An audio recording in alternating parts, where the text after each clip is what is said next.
Anong ginagawa mo, bata?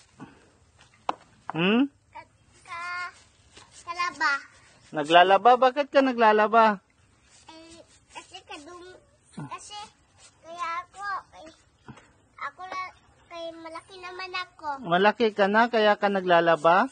Ah, ganun ba? Saan pala mama mo? Andun sa balay namin. Sa balay ninyo? Dito. Ah, Dito. dito. Oo, dito yung mama ko. Ah, ganun ba? Oo. So, marunong ka na maglaba pala. Ilang taong ka na? 4 years old. 4 years old. Okay. Yan dapat ang tularan ng mga bata, ano? Yung marunong maglaba kahit 4 years old pa. Di ba? Very good. Anong pangalan mo? Ethan Junior Cardonega. Thank you. Bye-bye.